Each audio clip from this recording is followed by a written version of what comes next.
قالت الاعراب آمنا قل لم تؤمنوا، پلس کا انکار ہو گیا نا، ایمان تو نہیں ہے تمہارے اندر، ولیکن قولوا اسلمنا درمیان میں آ گئے، ولما يدخل الایمان فی قلوبکم مزید تاکید ہو گئی ایمان تمہارے دلوں میں داخل نہیں ہوا۔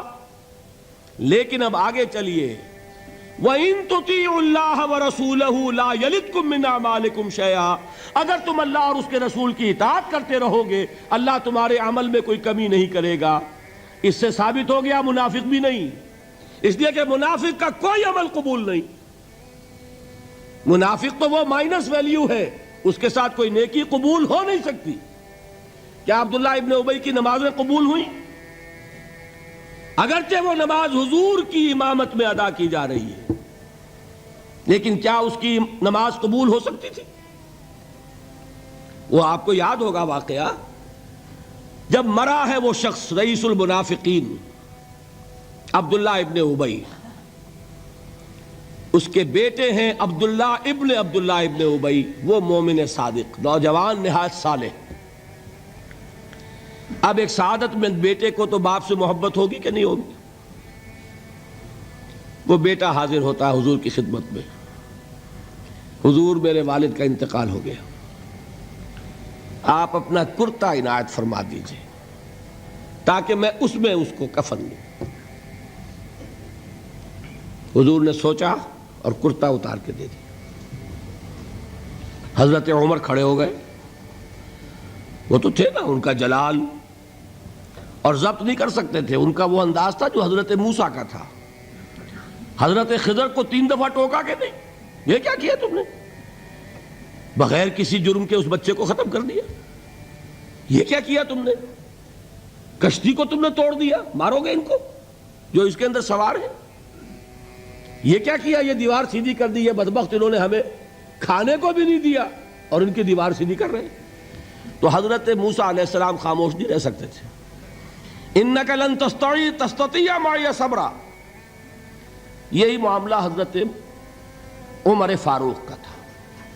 کھڑے ہو گئے، حضور کیا کر رہے ہیں؟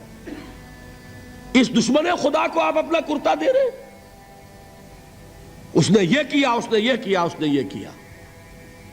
حضور مسکرا کر فرماتے ہیں، عمر میرا کرتا اسے اللہ کے عذاب سے نہیں بچا سکے گا۔ کبھی سنا آپ نے؟ لیکن ایک ہے مروت، ایک ہے شرافت۔ اس نیک اور صالح نوجوان نے آ کر مجھ سے ایک بات کہی، مجھ سے سوال کیا نا، کیا میری شرافت اور مروت اسے گوارا کر سکتی ہے کہ اس کا ہاتھ میں خالی لوٹا دوں؟ لیکن یہ نہیں کہ میرا کرتا اسے عذاب سے بچا لے گا۔ لیس للانسان الا ما سعی وان سعیہ سوف یری، نہیں ہے انسان کے لیے مگر وہی کچھ جس کے لیے اس نے محنت کی، بھاگ دوڑ کی، جو کمائی کی ہے وہی ملے گا، اور جو کمائی ہے وہ ضائع نہیں کی جائے گی، وہ دکھا دی جائے گی، یہ ہے تمہاری کمائی۔ تو انسان کا معاملہ تو عمل سے ہے نا۔ اور میں یہ بھی بتا دوں، لطیف باتیں ہیں یہ کرتا حضور نے دیا کیوں؟ ایک تو آپ کی شرافت اور مروت، اسی شرافت اور مروت کا ایک اور پہلو یہ تھا، حضور اس شخص کا ایک احسان اپنے اوپر سمجھتے تھے۔ غزوہ بدر میں حضرت عباس حضور کے چچا کفار کی طرف سے آئے تھے، ایمان نہیں لائے تھے اس وقت تک، اور وہ اسیران بدر میں تھے۔ بدر کی جنگ کے بعد جو قیدی تھے ان میں عباس بھی ہیں رضی اللہ تعالی عنہ۔ ان کو پاس کرتا نہیں تھا، کرتے کی ضرورت پیش آئی، وہ طویل القامت انسان تھے۔ عبداللہ ابن ابی نے اس وقت کرتا دیا تھا عباس کو، اس کو محمد الرسول اللہ اپنے اوپر ایک احسان سمجھتے تھے کہ میرے چچا کو اس شخص نے ایک وقت میں کرتا دیا تھا۔ آج در حقیقت محمد الرسول اللہ صلی اللہ علیہ وسلم نے اپنے اس احسان کا بدلہ چکایا ہے۔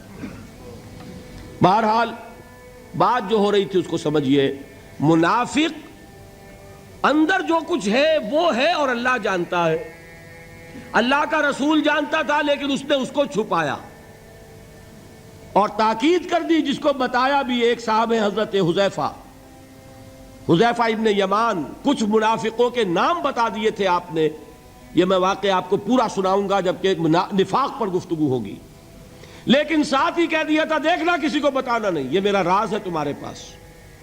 اب لوگ ان سے پوچھتے بھی تھے، وہ بتاتے نہیں تھے۔ ان کا نام پڑ گیا صاحب و سر نبی، یہ نبی کے رازدان ہیں، ان کے پاس نبی کا ایک راز ہے، وہ راز ہی رہا۔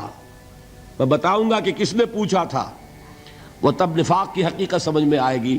بہرحال یہ بات سمجھ لیں، قانوناً ایک شخص مسلمان ہے، حقیقت کے اعتبار سے اس کی تین شکلیں ہو سکتی ہیں، یا مثبت طور پر مومن اور ایمان کے درجات بے شمار ہوں گے، +1 سے لے کر +انفینٹی تک، یا منفی طور پر منافق، -1 سے لے کر اور -انفینٹی تک، اور درمیان میں ایک زیرو کا مقام بھی ہے، نہ منافق نہ مومن، بس وہ مسلمان ہے، وہ ہے جس کو فرمایا گیا ان تطیعوا اللہ ورسولہ۔